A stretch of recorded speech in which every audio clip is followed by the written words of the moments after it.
Welcome to Elevate Hotel Design. The podcast that brings you the latest trends and insights and innovation in the world of hotel design. Whether you're a hotel owner, developer, or designer, we're here to inspire and inform you with stories from the industry's leading experts. I'm your host, Lorraine Francis, an architect and interior designer with extensive experience in hotel design and the owner of Cadiz Collaboration. And at Cadiz, we specialize in creating transformative spaces that enhance the guest experience.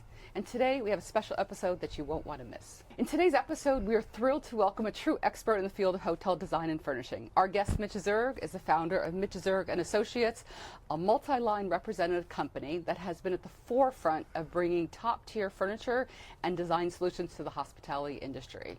With a wealth of experience and a depth of understanding of market trends, Mitch has been instrumental in connecting designers, developers, and hotel owners with the products and insights they need to create outstanding hotel experiences. Mitch, thank you for joining us on Elevate Hotel Design, and we're excited to hear your perspective and learn more about you. Thank you. Yeah, so it's so good to see you, and I think come to your house and just kind of be with you. But you've been in the industry for a long time, as well as me. We've known each other for a long time. We have known each other for a long time, and I think I just always admire your energy and you're a force. You know, you're just a force to reckon with. You're a force of, joy, and I think actually that's kind of been a big thing for me about joy and experiences and hotels that drives me and my passion. And I always feel like when I see you, I'm always so grateful that you're in my life, and to see you, you bring me joy. Thank you. Yeah, Thank you. yeah. So I think kind of so some of the audience might not know what a multi-line representative company, what people in the hotel industry do. So I think kind of a little bit about the podcast is to elevate and kind of elevate all that goes into creating beautiful hotels and telling our audience about that. So kind of the whole play of what a multi-line representative company does, tell us more about that. Well, we represent a variety of boutique and luxury manufacturers of furniture and lighting. Mm-hmm. We have for over 40 years. Yep. And bringing new product to market. So we represent from decorative furniture to guest rooms of lighting and furniture. We kind of, for interior as well as for exterior. Yeah, and I was excited to see your new brochure. This is it. Yes. And I think it really helps us as designers, because this is great, because now you actually separate it out for outdoors and interior and all the lighting and stuff that you use. So it's really, and I'm looking at this and we use half of these manufacturers, so it's great. And even just seeing, IAP and knowing, she's so lovely and just up in San Francisco. And I think we're in this beautiful Catal furniture. Yes. And we love Carlos in the industry, and he's been such a force for so long, and really bringing this beautiful place to kind of hang out and kind of and be. And I know I saw Carlos. I went to Barcelona a couple of months ago, and he wasn't there, but he gave me this fabulous list of places to go and see. So have you been over to his place a couple of times? Yes, many times to the factory. And what's interesting is there's a variety of known factories, and I think what we make us special is we like to bring boutique factories new into the marketplace slowly, and bringing the jewelry to the industry of refinement of furniture and lighting. Yeah. How do you pick how do you pick that selection? Who pays us on time? Yeah. No. But sometimes that is. Right. So it's okay. It's the people, it's the ownership, the creative side. Mm-hmm. We know that designers need custom and modified, and they like to play with our products. Yeah. So we need ownership and a factory that understands the custom. Mm-hmm. We also understand budgets and understand and speak your language. Yeah. And a lot of factory principals are great engineers and designers, but they also have to know how to understand what your needs are. Yeah. And deliver. So we go through that process of learning about them for a long time before we want to put them on our portfolio and share with our other reps and gradually grow. Yeah. But tell us, so how does Mitch Zerg and Associates work? What's how many people do you have on staff? How many sales reps do you have in the industry? Which areas do you cover? So tell us a little bit about that. I have 297 people in the office. Okay. I have 4 wonderful people that I'm honored. Yes. Lisa Tarpley, who's been with me over 23 years. Grant, who's been with me over 20 years, who runs the business and development, and also did the brochure. Yep, the brochure's our little line card, our big line card. And Natalie, who's been with us 10 years, who's our control tower, my right-hand person as well. And I have Lee Mitchell that's been with us for over 15 years for Northern California and also the Northwest. Bobby Henderson has been with us for over 10 years, handles Los Angeles as well. And we have John Williams that handles Orange County and San Diego with Lisa. And in Vegas, who's in Vegas? And I handle Las Vegas with Lisa. And we also have Hawaii.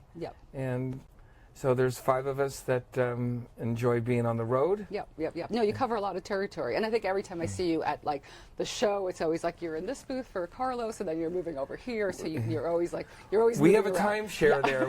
We're honored that the show has given us an area where we can put our factories together so we can spend more time and give you a tour.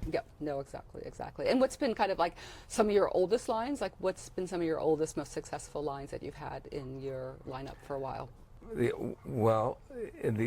oldest has been Mittman Hospitality, 26 years. Walters. And that's more case goods. Right, case goods. Walters Wicker. Sometimes even our audience doesn't even know what case goods means. So actually, good question. So in the hotel, like the case goods are actually the wood furnishings within the room. The boxes, the nightstands, or whatever material. Headboards, dressers. Right, because we have this like tables. What we say, because we have soft goods, which is more the soft seating within a hotel or a lobby, and then we have case goods. And upholstery. So we don't do anything on a roll per se. That's been our niche of furniture and lighting, as we say. No, so what other, which is in terms of other lines, what's been your longest? Walters we've been with for over 32 years. And we love Kathy Stein. Exactly. So we've been honored to be with that. And they have such a fabulous line. So really, we've been with American Leather 26 years. They do wonderful upholstery. They do the best sofa beds. Yes, they do. We have the best in the industry on that. We've been with Modern Form and Schoenbach for a number of years. Schoenbach is more specialty lighting? Schoenbach is more, I'm going to say, decorative crystal, public area, casino-driven on that end. I haven't used them too much. But Modern Form, a little more architectural, LED, public area and guest rooms as well, corridors like that. And you do mirror image, because we use mirror image a lot. 15 years. We love Paige and Paige and Glenn, family-owned. I think also part of our success is that 95% of our lines are family-owned. Or 2 or 3 generations. Since I'm sometimes a high-maintenance kind of person, I wanted to speak to the principals, and engage with our clients. It's important to bring that clientele together. With our ownership. It's bringing people together. Especially when you're dealing with custom. And in hotels and restaurants and country clubs. But I think that's also an important factor. Like Paige and Glenn are great, and kind of that whole thing about ownership. So we've done 3 or 4 hotels with them right now with all their mirrors and stuff like that. We had a problem with this like Bluetooth, and Glenn came out, and so it's just really I think that level of service is important for an owner, and it's important for an architect and a designer to do that, and so it's important. Well, I probably spend sometimes more time behind the scenes making sure the challenges and with logistics that are, that, and since COVID of people remote and supply chain, so having the people on the ground for service is critical. We're a service organization, an education organization. Exactly. So I think what I love about podcasts also, you have to do research on people. So David and Lindsay in my office, we did some research on you. So you did? Yeah, we do. Do I have a So I think we found out, so are you a 3rd generation manufacturer in your family? Furniture manufacturing? Is that in your family? Well, my grandfather, my uncle had furniture stores in the 40s in Los Angeles, in South LA. And my grandfather, my uncle, had a store on Western called Zerg Furniture, Western and Melrose. And then my father had a furniture store in Sherman Oaks in the 60s. And then became a design contractor, had a beautiful showroom on Beverly Boulevard. We're next to Chasen's for years, called United Design Associates, and moved around the city. My mom was in the industry as well. So how did that influence you, like growing up with like all this furniture? I loved it because my dad would be a buyer for the showrooms down at the LA Mart back in those days. And I loved to eat. And all the showrooms had great food because the buyers are there. But my dad took me there and I really enjoyed it. Still love the furniture fairs and the market and the gatherings. And not just because of the food, but also for the engagement. And grew up, but never was the expectations to be in it. And my mom ran Calmode Showroom back in the 70s and 80s on Beverly Boulevard. And got a phone call that there was an opportunity being their rep. In 1978. And you took it on. The first day I knew this is what I wanted to do. Yes. And I think I mean, we're all in sales. I feel like sometimes people like talk about sales. It's like, oh, it's sales, and it's like we're all selling every day and kind of selling our art or selling design. And I think you do it so graciously. So I think that's really a beauty of like who you are and your testament to what you become. So going back to so then where did you kind of fall into hospitality? Because hospitality is pretty unique industry. So kind of to roll into that is kind of like an interesting place to be. It's a great question because back in the olden days. I was selling luxury residential furniture to the dealers, to designers, some architects, but the evolution was country clubs. So I had a beautiful line of country English, country French, which was Calmode furniture, like Guy Chaddock and Bosman, Freemark, a lot of brands that were similar in the days of 70s and the 80s. And I started selling desks to the Fijian suites and corporate attorneys and attorneys and CPAs. And then the Office of Hotels wanted our look for the concierge desks. What is this? And the country clubs were the first for tables and chairs. And I said, wow, that's something new. And certainly my beginning was with Hirsch Bedner on the hospitality end, and Edward Carson Beale and Associates, which was in Torrance. That was one of the best country clubs. And so that pioneering, and certainly Barry Design and a variety of Parvin, and that elevated. And then what is casino design? Because casino design was really started in Los Angeles. There weren't design firms in Las Vegas at the time. So the Yates Silvermans of the years in getting residential for the suites. So we started off with suites in public area. I mean, there wasn't big case good guest room products at that time. Exactly. So that was about 200 years ago. Are you still friends with Michael? HPA? Yes. Yes. Have you seen him lately? I saw him 9 months ago at his house. Okay. And I made him buy me lunch. Good. But good. him and Mike, Howard and Michael were always, to the reps of us where we're down, have always been respectful, say hello. Charles Silverman, Terry Dougal, these always brought the representatives, make them feel good and respected when they came in. As long as you understand their time and not take too much time of their of their team, because it costs them money. I learned that fast. We just saw Misha, his son, so he just came by our office last week, so that was nice to see he's him. Wonderful. He's wonderful. I remember when he was only 6 feet tall. Exactly. So I feel like so it's always like those like that key project that kind of like changed your career. And like, so for me it was, somehow we finished this like beautiful spa for like the Sheridan Wild Horse Pass Inn, and somehow like Barry Sternlick from Starwood saw it, and somehow that got us like, he was going to do a new $50 million spa at the Phoenician, and somehow in the late, whatever, the ninth inning, we got thrown into the competition to do this, to compete on the spa. And I remember we like did all this prep, and then we went to, the White Plains when they were there, and it's like, I'm always like a little bit the underdog, but I like being the underdog. So you're all like, everyone's in the lobby, so you got like the total bougie, like, Brooklyn firm, and they're all wearing black and they look perfect.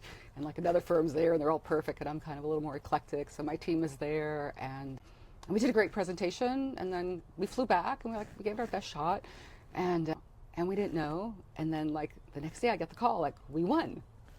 And it was Nice. like, it was like lotto, you know. It was like, how to be on the plane, like, you be in New York tomorrow? I'm like, absolutely, yeah, absolutely. But it was one of those like moments of like that changed our trajectory as a design firm, because we did work for the Beverly Hilton and stuff like that.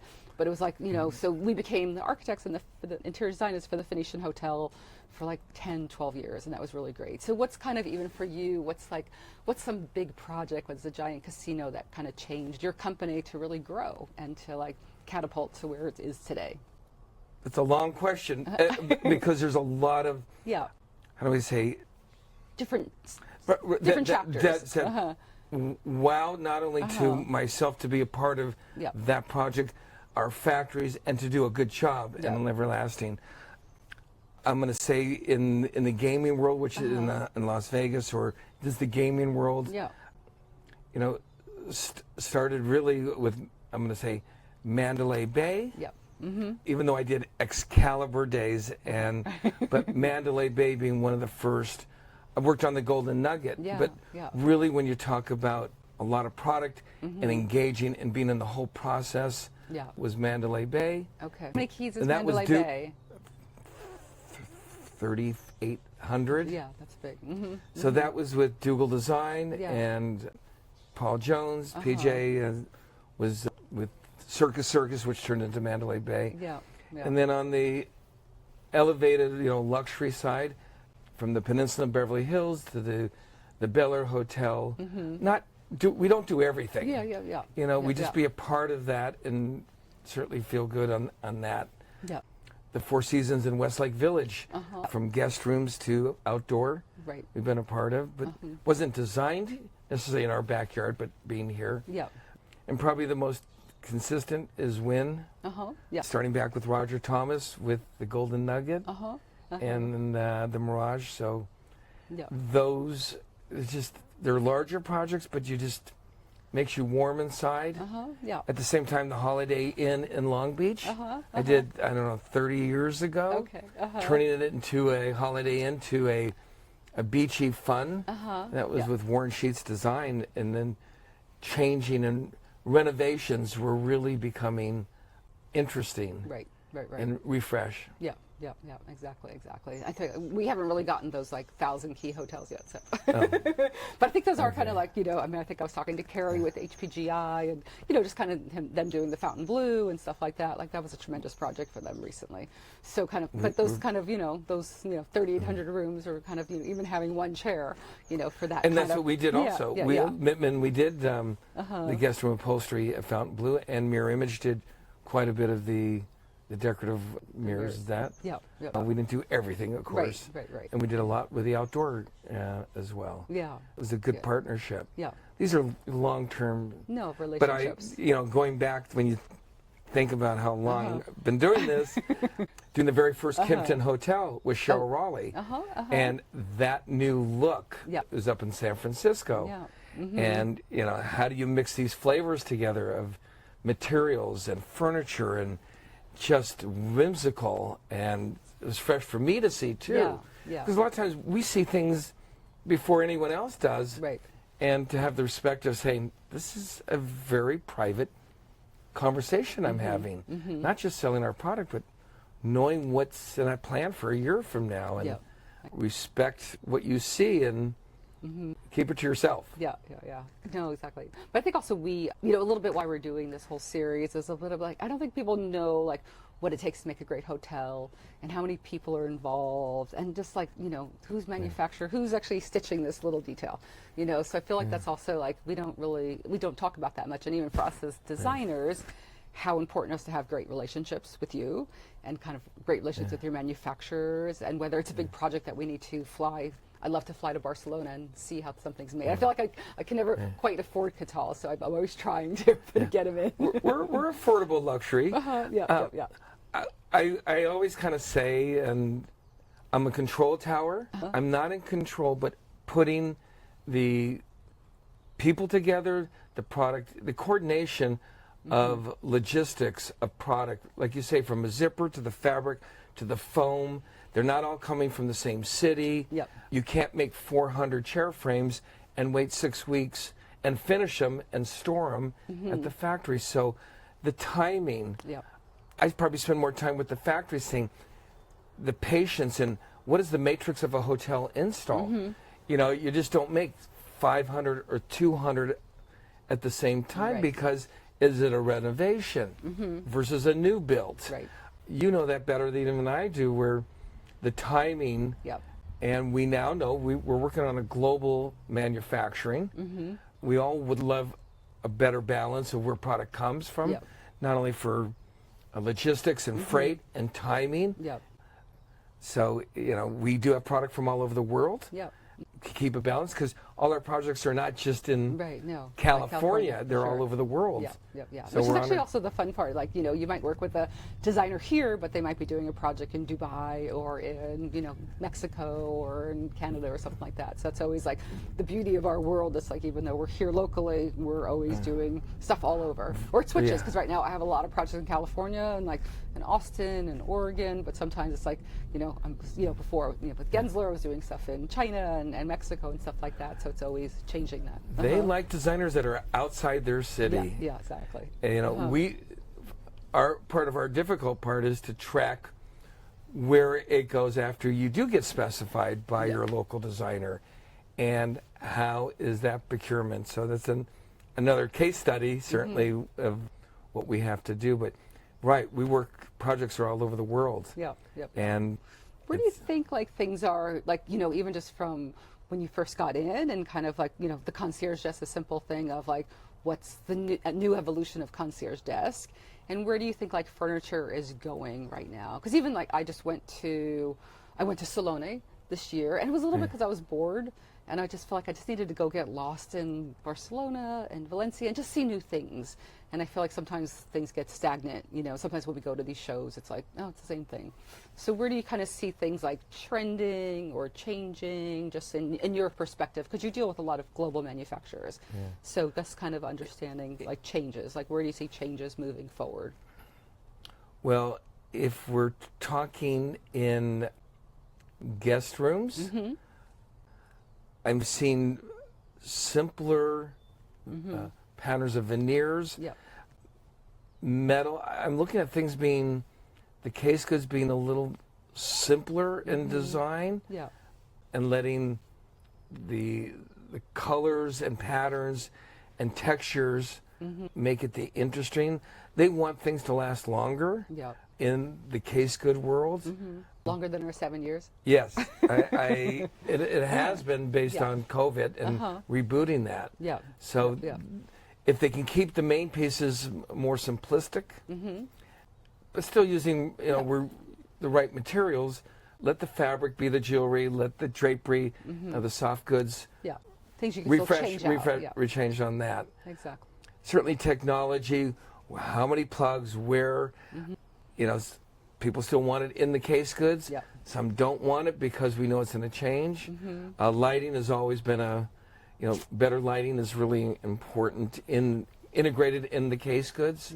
Whether it's the bed, the nightstands, the dresser, opening. Easy, because I feel like sometimes we specify to manufacturer, so that's maybe from Europe, and the headboard's getting made in Vietnam.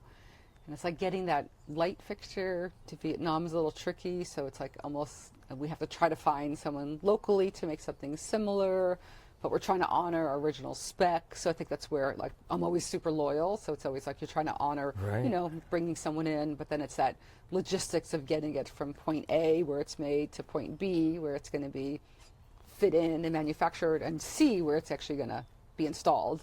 So that's always a little bit tricky. Well, it is tricky when it's integrated and needs to be put at the factory level of the technology, whether it's lighting or power sourcing, versus an installer doing it at the job site with labor cost. And so, yes, and with all the duties and things, that's why they're trying to make something maybe not as much integrated and let it come from the walls or the ceiling or portables. But yeah, we have some beautiful lighting from Europe, and that challenge, like you're saying, how to incorporate when your product is made in another country. Exactly, exactly. It's still a challenge. Yeah, and for us, even just like power, it's like, because even we specified something 2 years ago, and everything was USB-B, and now it's like we have to have C's, and it's like, okay, then we got to change the jack, the port and stuff like that. And it's also, we've been, some people have been having issues with, putting the power in the desk lamp. So it's like, they don't want to have it there. I'm like, okay, well, I don't know if we have enough power in the room for, 2 doubles and like 4 girls in a room, kind of like plugging in everything with their 6 devices coming for a couple of days. That is. So it's been tricky. I've seen more just sitting on top, a nice channel on top of the case, whether it's the dresser. And it might be not an aftermarket or integrated. They're putting that in because everyone now has 3 or 4 chargeable items. Right. So, and it becomes then, what do you want near your desk, near yourself at nighttime versus daytime? Right. Yeah, because I know we try to also, we try to hot switch the lamp at the front door so that we could either have lighting in a luggage rack or lighting, that turns on the floor lamp, at the back of the room, just so, when the guest experience comes in, that, they feel like they're entering. You want to find the light switches. Yeah. I mean, I I travel a lot. And I'm still looking for how do I turn things on. Yeah. But you don't want to get too confusing of like, okay, how do I shut this off at night? Because then you get in bed and you're like, oh my God, the other light is still on. Do I have to get up and switch it? Well, exactly. No, it's kind the of control it's tower of. Yeah, exactly. So I'm big on sustainability. Yes. So I think I'm always kind of trying to kind of understand what manufacturers are doing. We do a lot with work with Joanna with MindClick, and we know she has her kind of evaluation that she does with certain manufacturers. And I think it's kind of, to me, it's understanding the data and like, how do I know what Cadiz is up to? Like, what are they doing in terms of ESG, and what are they doing as a manufacturer? How are they treating their employees? What are they doing about their waste? And so how do you help designers and owners understand that for your different manufacturers? That's not only an important question. A lot I don't know, but I do know that several of my factories are MindClick. Yep.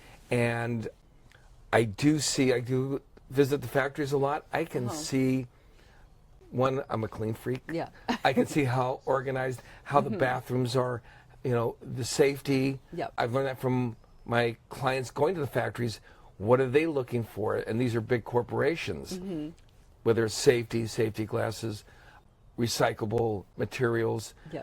I think most of them now are very conscious that are, from recycling, one for the environment, 2, there are financial benefits by recycling, and the sustainability of where you're getting your product from, Do you have and raw materials. Now, it's not a perfect world because if they're out of that plywood in your city, they're bringing it again.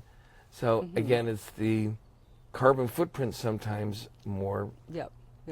But I'm seeing all the factories having more accountability. Yeah. And is that being asked from the hotel perspective or the owner perspective, or is that being asked from, are you getting more designers asking you that, or it's still a little bit light?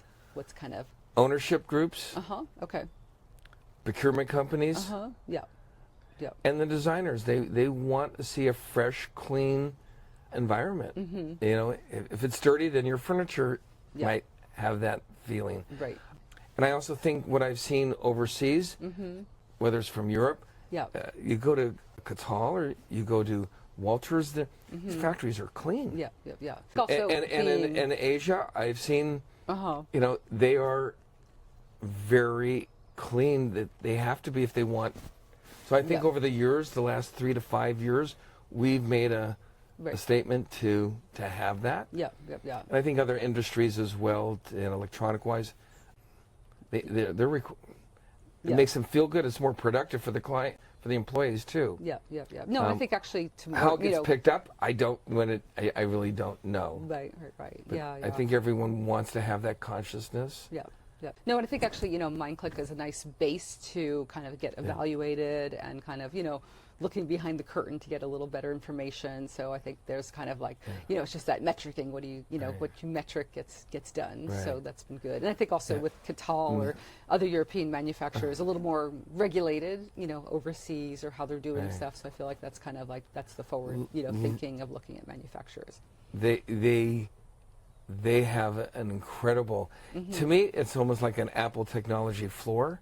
Yeah. The same thing, Mittman is Mind Clicked and Mirror Image. Right. And have a few that I know are in the process of growing that. Right. It's not just a credential, it's a way of life that they want to.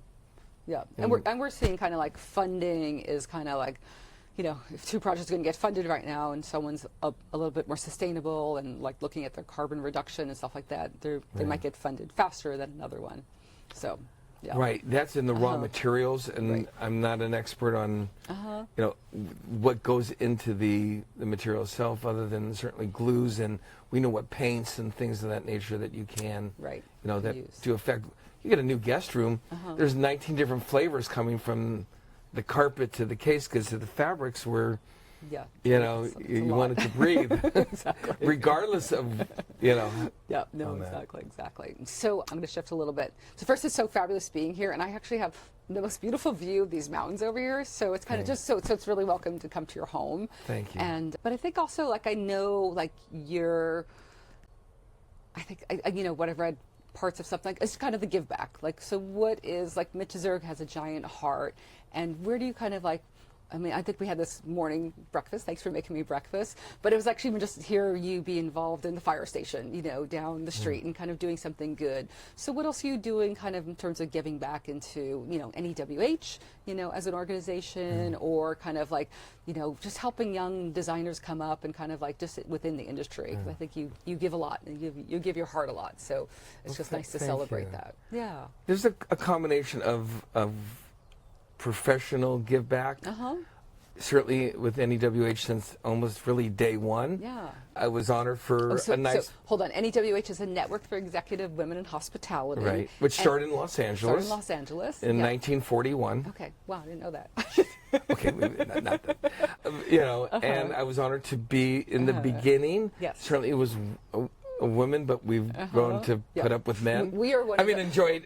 We are one of the NEWH top ID firms of the year, 2024. Yes. So we got a little star on us. We got an award last week, so we're excited about that. They have grown into a truly compassionate for scholarship, and been honored to raise a lot of money for them. Yeah. Back in the heydays when I was asked to be their auctioneer. Okay. Oh yeah. Slash whatever. I remember one of those moments. To raise money. If you ever need to hire an auctioneer, you could hire Mitch Zerg. Yeah. I only got in trouble 3 or 4 times. You're not getting as much in trouble lately. Just went to the scholarship in Las Vegas, the NEWH chapter there, and participated, and they've raised a lot of money. So NEWH certainly has done that. Yeah, like millions of dollars. This is like, this is a great organization that has really done well. Yeah. Thanks to my work team with Lisa, Natalie, and Grant, and Bob and Lee, we've done the crawl, which is our own way of doing an engagement of education and bringing representatives and factories together in ownership. And we, at every one that we did, we had 3 charities that we gave back to in their community, and the hotel owner would do it. So we've done it in Hawaii, we've done it in Los Angeles and Las Vegas. We've kind of like did our 5 years and of that. So in that way, we've given financial aid. One is just really educating.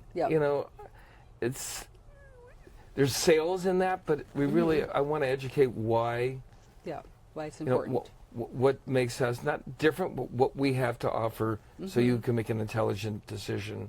And that, but there's always something to give, and also in my heart, Cassandra Sampson with her child's dream, which is connected to our industry. A lot of other representatives have given support to her, and I have since day one. So again, Cassandra, in giving back, and not just with our designers, but NEWH has been the forefront of really giving back. I forgot what the number one when I went to Okay, I went to NEWH leadership this year, and I think like it was a super high number of how much money they've given away. So it was like, I don't know. Millions. I don't know if I felt like it was like 100 million. You know, it was something kind of big. So it's kind of been a testament to that organization to continue to, bring up young designers and kind of really understand that. So I think NEWH should have a retirement village for people like me for down the road. I think they should design it for us, and I'll cook. Exactly. That's good. That's good.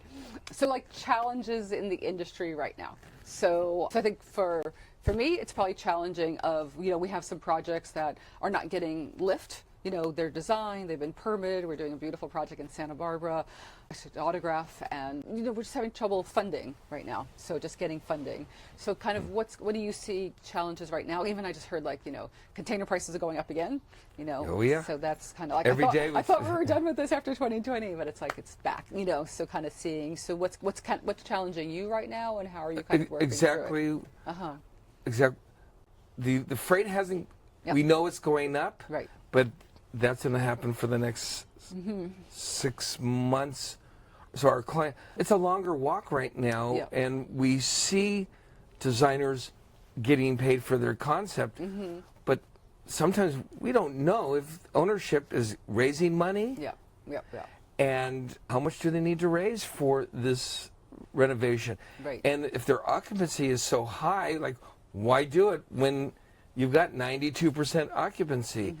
I understand that challenge of wanting to figure out, and whether it's revolved to convention property, a gaming property. Right. But the biggest challenge now is, I think, the interest rates. But I also feel Southern California needs to step it up really soon because we have the Olympics coming. Oh, yeah, exactly. And I'm a big advocate of wanting to know. We have some trade shows here. We had the Alice convention here.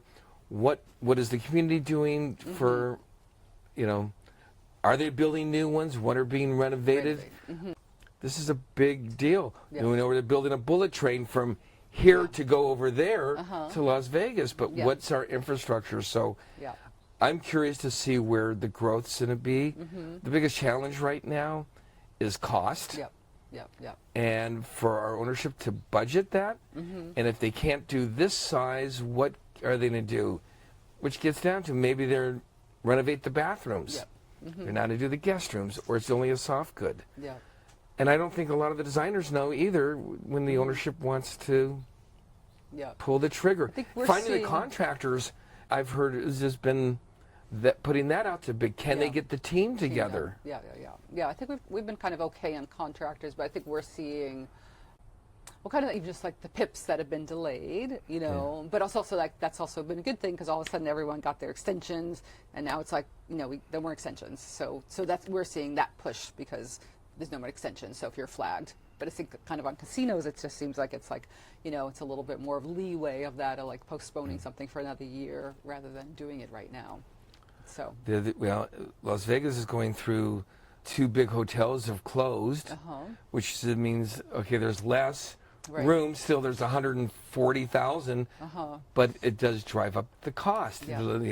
Occupancy might be a little tighter in the bigger properties, but there's still so much growth there. But there's a lot of hotels still being built around the nation. I don't know how many are really in my backyard. But do you see any growth in any particular areas? Like, we saw the big influx in Austin right now, and now, Austin's a little softer right now because there's a lot of stuff going on just in terms of even just residential and condos and stuff like that. A lot of condos, and we get involved in the public area for that. Corridors, they're important. The pool side for the condos. So we kind of branched out over the years of not just being hospitality or guest rooms in this, but from landscape architects to healthcare, multifamily. What do you think strong right now? Do you feel like is there a strong relationship in healthcare right now for you, or are you kind of seeing stuff pick up in different other sectors besides? In the luxury and banquet facilities. Finally, after that, so we see a lot of the properties want to do the ballrooms over. It's a big cost, whether it's for carpet, lighting, and seating and wall covering. That could be several $100,000. Yeah, especially when it hasn't quite come back to kind of everyone going to meetings like all the time and going to Right, all of this stuff. but like that. they are refreshing Yeah. that, and so that's we're seeing different segments. So you want to diversify, Right. Our capabilities of representation with the same product. Yeah. It's going to a different type of clientele. Yeah. Okay, let's do fun facts about Mitch. So, what's your favorite hotel? Favorite hotel? It's also, I know it's kind of a hard question. That I'd like to go see, or do I want to? That you like to go to, that you've been to. Like, what's your favorite hotel experience? Or a couple of favorites for different reasons. What city? It could be anywhere in the world that you've been to. Okay, Yeah. my favorite hotel. Yeah. That's a really good question. Yeah. Well, to me, I went to Valencia, and I just stayed at this like little boutique hotel called like Hotel Hellenberger, and I think she was an architect who went to Valencia on a trip, and then she just moved there because it was so beautiful, and it was like kind of like in the old town, so it was small. But it was kind of modern, so I think it was like one of those modern hotels that was in like the old historic area. So it's always nice because then the amenities are a little bit more modern for you. But I think it was like the staff was also really nice, and I think it just was like it was just welcoming. So I'm trying to think for you what you've been, where have you been to? 'Cause you travel a lot, and then but it's a business travel, so I'm like. Okay, I do need to take a little holiday, but my last trip that I thought was well done in a variety of ways was the Virgin in Dallas. Okay. Okay. Yeah. It had some whimsy, but it had some functionality. Yeah. I've had the honor to stay at the Fontainebleau. Okay. I thought it was well done. Yeah. I haven't been to the Fontainebleau yet. I stayed recently at Bellagio in their renovation. Okay. So, I go back. It's work related. Yeah. But I still rotate all the time because I want to see what's new. Yeah. I just stayed at the Durango Station Casino. Okay. Great. Yeah. Totally different vibe than the others. Yeah. Of course, I love to eat, so everywhere I go, there's always a great restaurant to go to. My second one, what's your favorite restaurants? It's in LA on 3rd Street. Which one do you go to? Elefante? No, it's Ostra, O-S-T-E. Oh, yes. Have you been there on 3rd near? Actually, I haven't been to that one. Definitely go there. I'll take you. Austria or Ostra? Ostra? Yeah. Yeah. No, it's I think Roman actually. Italian. Yeah, no, I think actually. Maybe Patricia said something. I think maybe she mentioned it once. Yeah. Okay. It's just very good. Okay, we'll have to go there because I love good Italian food. my treat. Okay. Favorite color? Blue. Blue. Okay. Green. Pink, yellow. No, green and blue, and Yeah. white and black, and a little bit of everything. Right. That's a hard one. So I think what would be, like, even just someone new coming into the industry, like, what would be your words of wisdom or advice? Like, because we've seen a lot, both of us, in different aspects of, your side and my side of the fence. So what would be kind of any words of wisdom for someone new? Like, even when you hire a new salesperson now. Like, what's the words of there's wisdom? one word. And Sell? It's what? Sell. Patience. Patience. Yeah. And as energetic as I am and hyper, and my team puts up with me, you must have patience. These are long term, and it's an investment. Yeah. Make it a career. You're not if you want a job, this is not the industry. This is a career. It's a evolution.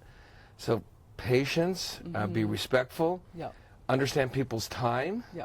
I think time really is a luxury, so kind of using time of engaging and knowing, understanding people's, movements, but really being patient, respectful, and appreciation. Yeah. No, those are all good, like solid core values. Really, it's just to appreciate someone's time right now. Yeah. Even because, I know we are only trying to go to the office Monday, Tuesdays, and Thursdays.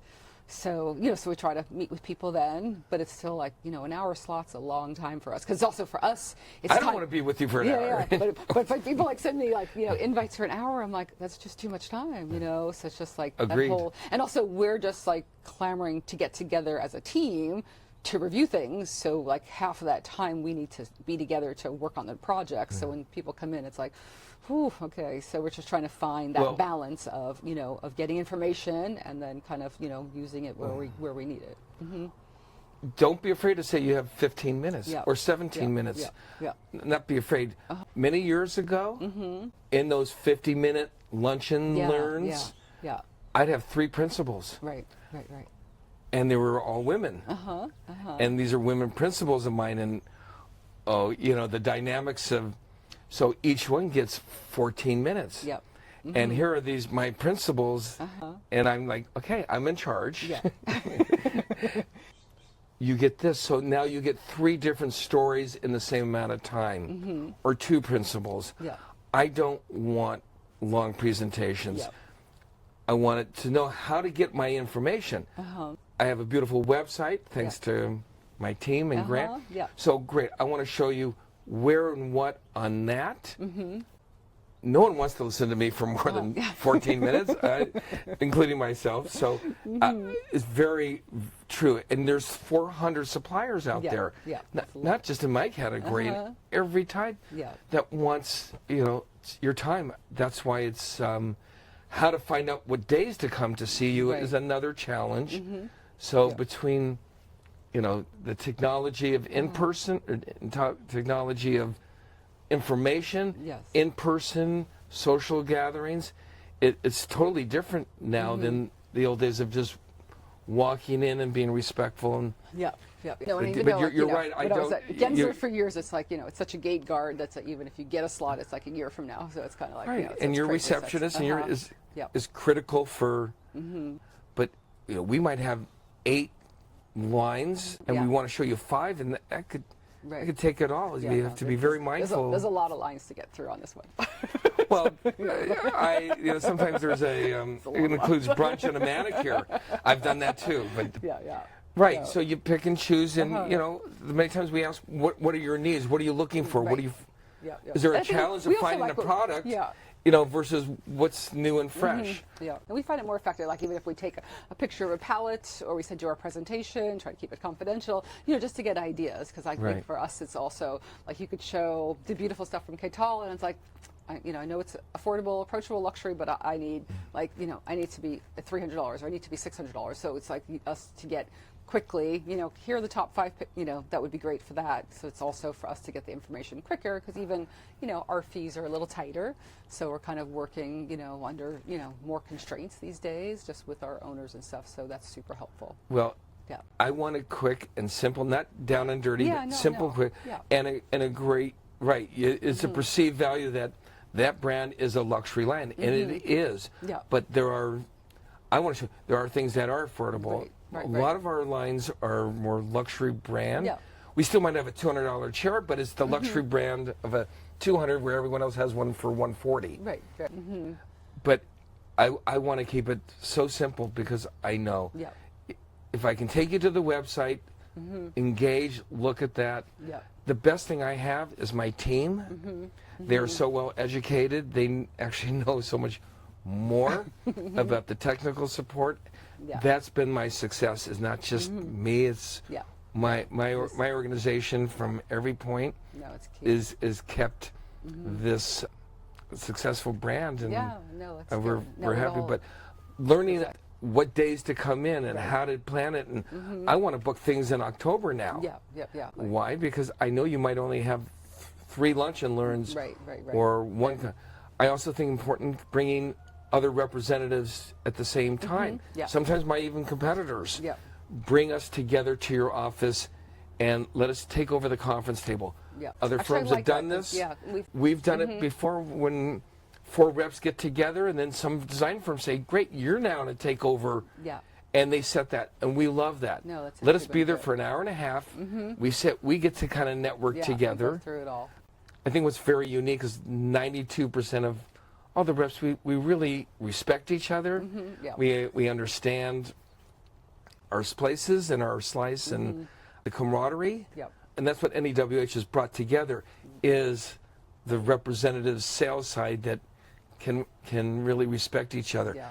It I is think that's actually such a unique aspect of hospitality. I feel like our industry is really different, so even like just, interviewed Flick Mars, it's not really my competitor, but it was but it's just a good conversation about AI, and it was kind of just nice to, say, hey, Matt, I need you to interview, and James and stuff like that, and it was just really great. So it was just like, we just had a great conversation, and we're competitors, but it doesn't really matter, and I think, in the hospitality industry, it is about like everyone comes together no matter what. So I think that is so many times, and especially social, when the manufacturers take out clients to dinner, and what designers respect and have that putting the right people together. Yeah. It all breaks down. They all have a good time. Yeah. No, exactly. They learn from each other. You never know when they might be working together on a project. Yeah. Not every designer gets the whole project. Exactly. That's another thing to share, that you do the guest rooms and someone's going to do the spa. Exactly. Or vice someone's doing versa. the restaurant or so whatever. you all want to get along. Yeah. No, and for I think when you're in the creative world, that is a conduit together. No, it's an important kind of part of our community. So, any last words of wisdom that you want to share about hospitality, or just like the future? Like what do you even think hospitality might look like? It's just like with everything changing with AI. This company's not going to be around in 10 years. So, how do you see even hospitality in a year from now, and 5 years from now? Like, what's kind of your foresight of your vision? I think they're going to build more for family. I think they want to take more family and bring that in importance. Kind of multi-generational family traveling together? Yes, exactly. Okay. Engaging in that. I'd like to see more products being manufactured in North America. Yeah. Just as a balance between the economy, keeping that going. Hey, I'm doing a new rug line, Cadiz Explore, made in America. I need a rep. I don't do anything on a roll. Okay. No, it's rug line, outdoor rug line. Okay. Yep. Thank you. But no, but that made in America thing, I think that's also kind of for us, it's also looking at that. Like, what else we can want to blend. manufacture? We know there's certain materials that are still made around the world that they just do it better. Yeah. It's a very interesting thinking about the craftsmen here, and going back so long with custom furniture. Yeah. I'm switching. Is those artisans, and I'm going back from the 80s, I mean, gorgeous furniture in LA. Yeah. Southern California was the iconic of Sally's Circuit, and you look at all the Rose Tarlos and all these, we had the best artisans here. Yeah. Well, those artisans now are building homes. These are the finished carpentry, these are the millwork. So they were taken away from our industry because they can make a lot more money in building homes here, Oklahoma, you name the cities. And so our artists have left for a more lucrative position in fine furniture, making fine cabinetry, and whether it's kitchen, and where more money is being spent. So, on that. But I think hospitality is going to be stronger and better. There's going to be new ways to bring people. The restaurants, we have some great hotels here. They have great restaurants.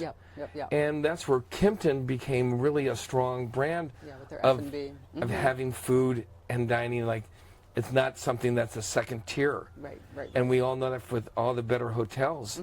We're eating at the hotels, and and it's got some good energy, and you meet people from around the world in the country, whether it's business or pleasure. No, and I think food always brings people together. I mean, even just coming here an hour earlier and having breakfast with you is just it brings us together, because it's sharing. And I'll do the dishes too. Good. Well, thank you so much for. My pleasure. Any other thing? No, the best years are ahead for all of us, and just as long as we stay healthy. And I know you're playing. Thank you for pickleball 4 days a week. That's pretty good. Yeah. The best.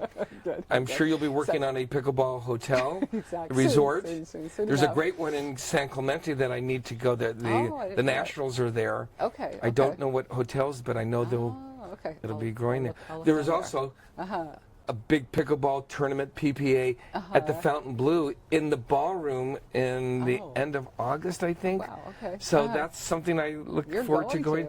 Yeah. Just something different. Yeah, exactly. You know, we're again bringing. Yeah, I never thought pickleball would be in a ballroom. That's pretty good. You know what? It's nice and cool versus being in Vegas in August. Right, exactly.